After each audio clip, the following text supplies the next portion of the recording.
Hey, good evening, friends. Thanks for coming.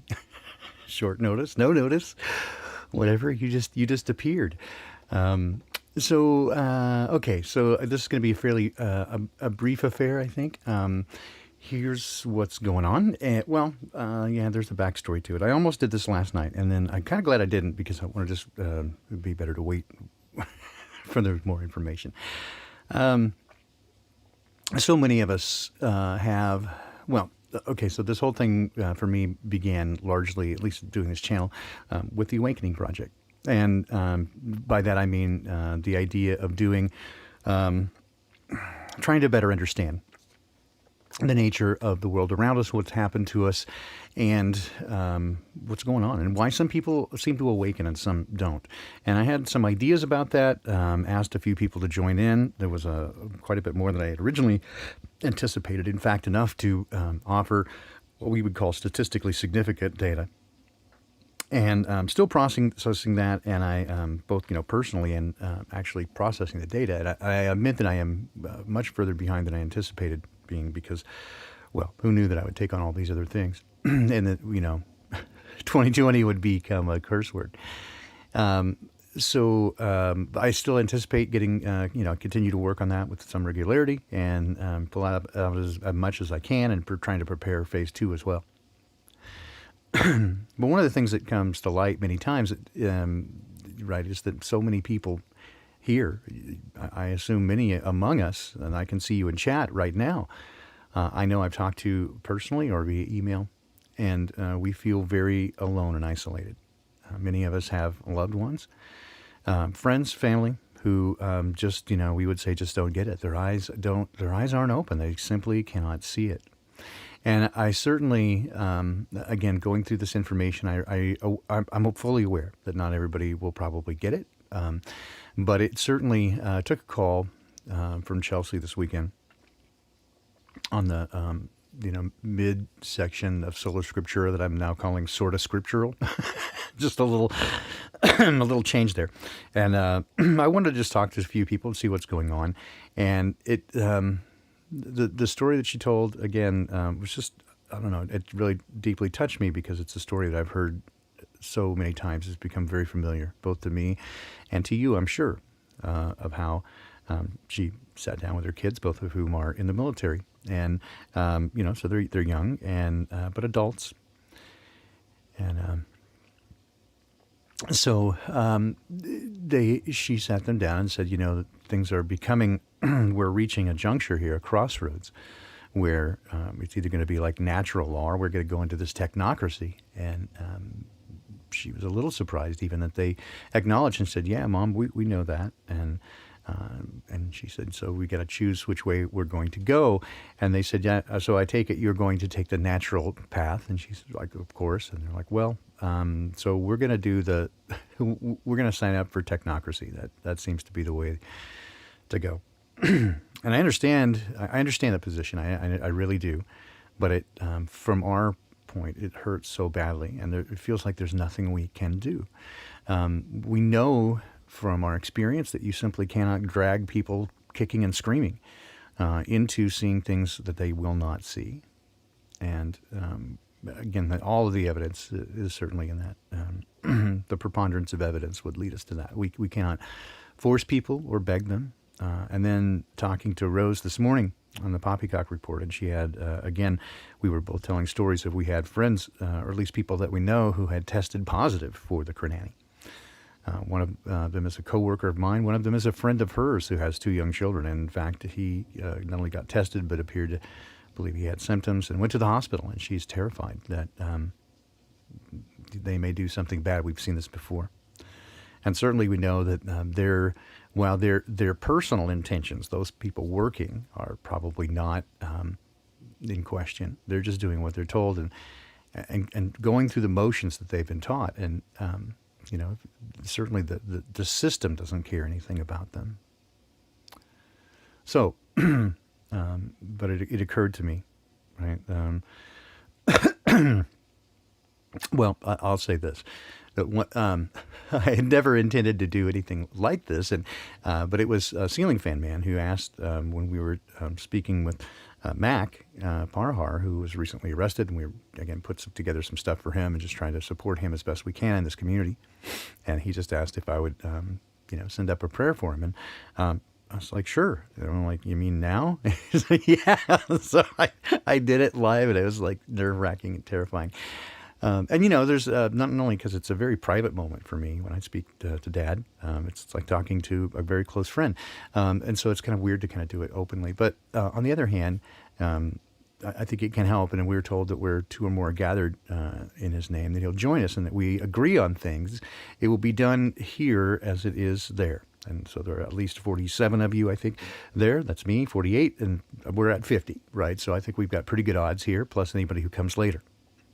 That if we are in agreement and we come before Dad and ask, I think I'm willing to believe that He will at least give us a shot. We cannot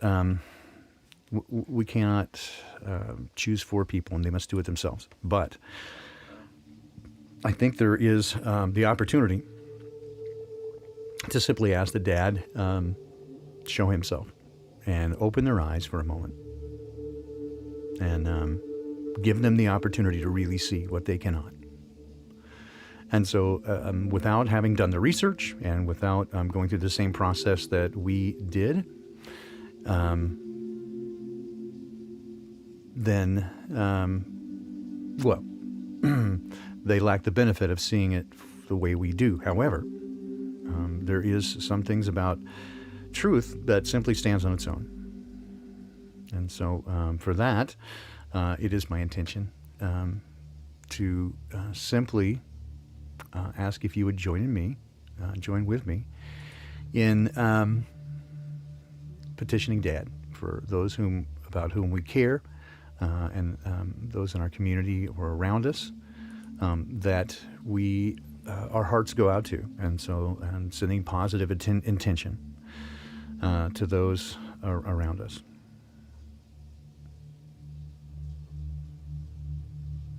And so Ceiling Fan Man told me, we were visiting, and he told me he had been going through the Psalms again, and there's 150 of them. And so I thought, I haven't been there really deep for a while. And so I went back to revisit that, and I just fell in love all over again.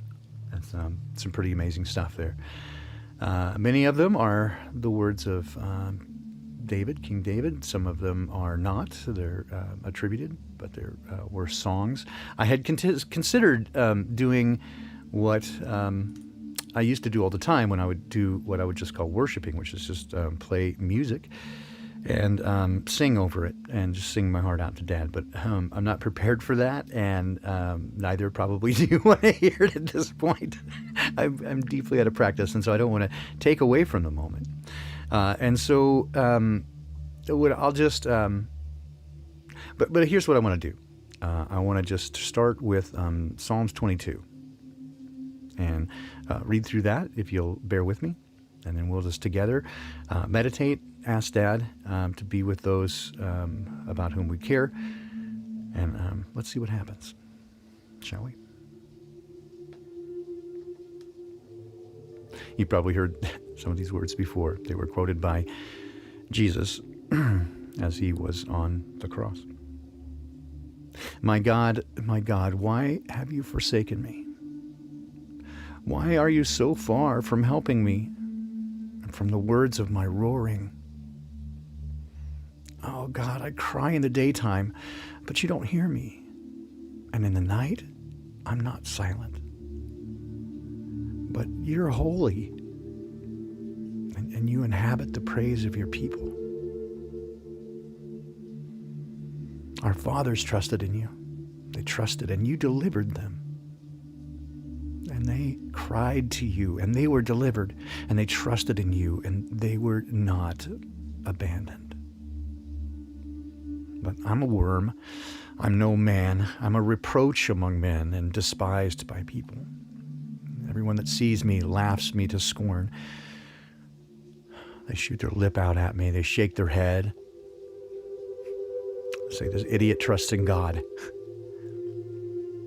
He counts on God to deliver him. Okay, let God deliver him, since you believe that.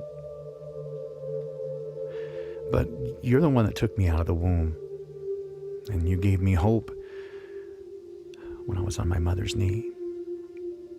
From the moment I came forth from the womb, you were my God. Be not far from me, for trouble is near, and there's no one to help.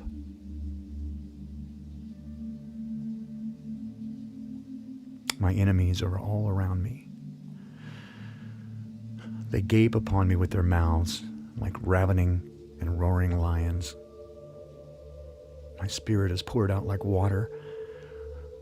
All my bones are out of joint. My heart is like wax. It's melted in the midst of my stomach. My strength is dried up like an empty pot. My tongue sticks to my mouth. And you brought me to the dust of death. Wolves are all around me. The assembly of the wicked, they've enclosed me. They've pierced my hands and feet. I may tell all my bones, they look and stare at me. They part my garments among them and cast lots upon my vesture. But be not far from me, God. Be my strength. Hurry, help me. Deliver my soul from the sword, my darling from the power of the dog. Save me from the lion's mouth, for you heard me from the horns of the unicorns. I will declare your name unto everyone. In the middle of everybody, I will speak your name.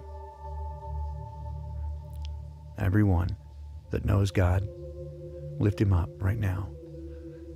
Everyone from the seed of Jacob, glorify him and fear him. All the sons of Abraham. For he hasn't despised or abhorred the affliction of the afflicted, neither has he hid his face from those who suffer. But when you cry out, he hears. My praise will be for you in the middle of everyone. I will make vows and keep them. The meek will eat and be satisfied, and they'll praise you, the ones who seek him. And your heart will be with us always. All the way to the end of the world, remember, turn to the Lord, and everyone ultimately will worship you. For all the kingdoms belong to God, and he truly is the ruler of all the nations. All the fat of the earth belongs to him, and will eat and worship before him. And everyone that goes down to the dust will bow before him, and no one can keep alive their own soul. They will come and declare his righteousness unto a people that have yet to be born.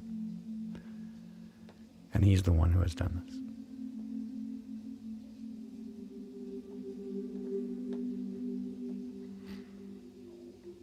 Dad, I just want to come before you tonight and first thank you for hearing us. And you have always, always been there. Even when I did not know you were there, you were there.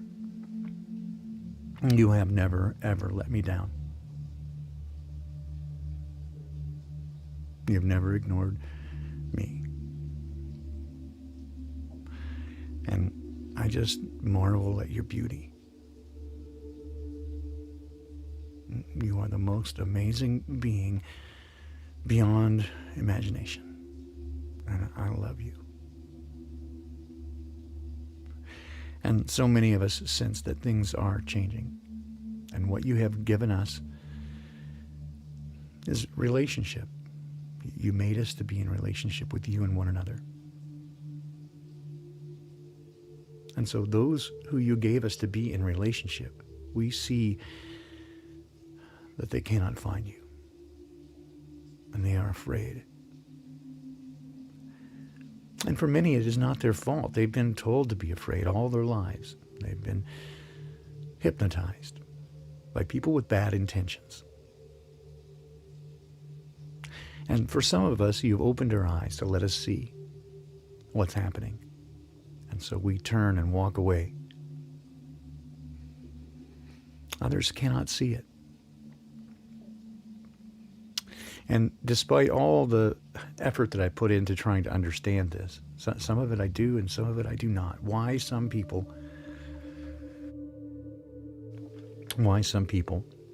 can see it. But we can see it and we know it's there.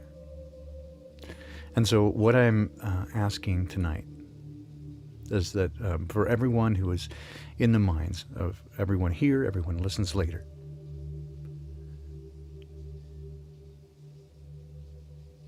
I would ask in love that you pull back the veil, if only for a moment. Open their eyes. Let them see the danger that they are in. Like Elijah asked for the eyes of his servant to be open and to see the tens of thousands of angels in battle array, ready to win the battle, and that they had not been abandoned. I ask the same tonight for those who we love who cannot see. You pull back the veil and give them a moment of clarity, and that they understand they have been deceived. I know that what happens beyond that is entirely their decision. I understand that. I think we all do. But we agree that we love them enough to not leave them where they are. And so we ask you fervently, desperately, touch their heart tonight. Pull back the veil. Let them realize there is more to this than they believe there is. Let them ask, what's going on?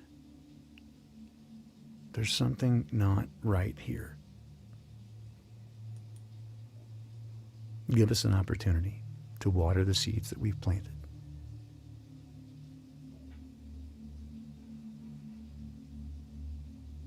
I trust you in this, Dad. I know it's a big thing to ask, but you know I don't ask very much or very often. I let my words be few. But I am so in love with you. I would consider this a really, really big favor.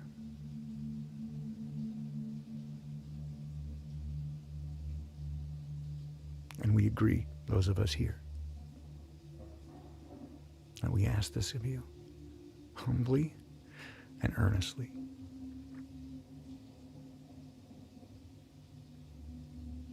And I thank you for hearing us and for being here with us. You are awesome. Come soon. I miss you.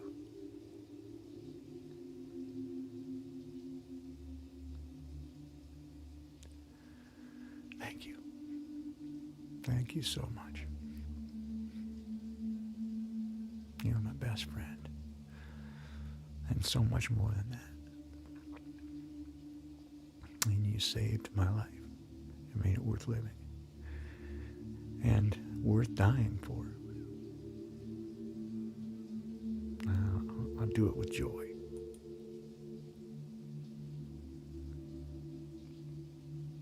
Thank you, Dad. Love you.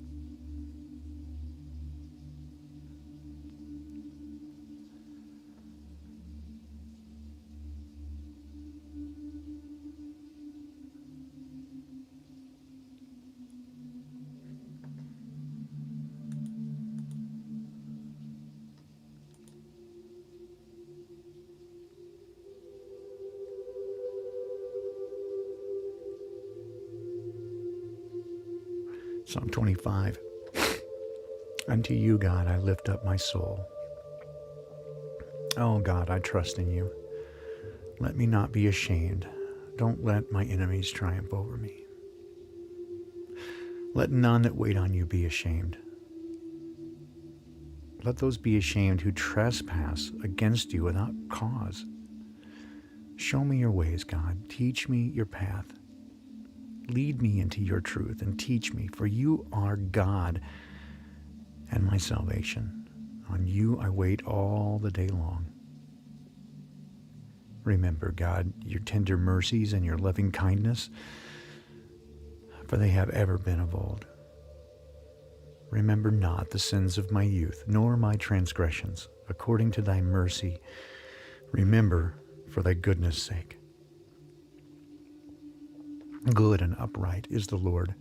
Therefore he will teach sinners in the way. The meek he will guide in judgment, and the meek he will teach his way. All the paths of the Lord are mercy and truth unto such who keep his covenant and his testimonies. For your name's sake, O Lord, pardon my iniquity, for it is great. What man is there that fears God? Him he would teach in the way that he should choose. And his soul shall ever be at ease, and his seed shall inherit the earth. The secret of the Lord is with him that fears him, and he will show them his covenant. My eyes are ever toward the Lord, for he will pluck my feet out of the net. Turn unto me and have mercy upon me, for I'm desolate and afflicted. The troubles of my heart are enlarged. Oh, bring me out of this distress. Look upon my affliction and my pain, and forgive my sins. But consider my enemies, for they are many, and they hate me with cruel hatred. Keep my soul and deliver me, and let me not be ashamed, for I put my trust in you. Let integrity and uprightness preserve me, for I wait upon you. Redeem us, Dad, out of our troubles, and be with those who we love.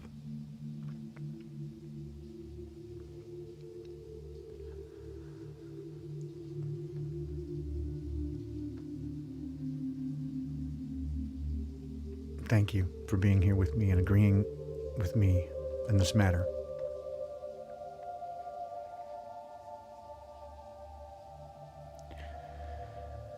If you have asked for this and agreed as well, be ready for those in your heart to come asking you.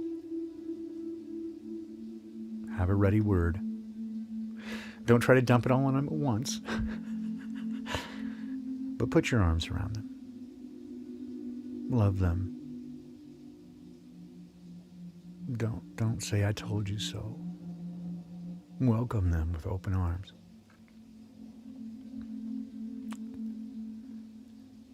And show them that they don't have to be afraid anymore.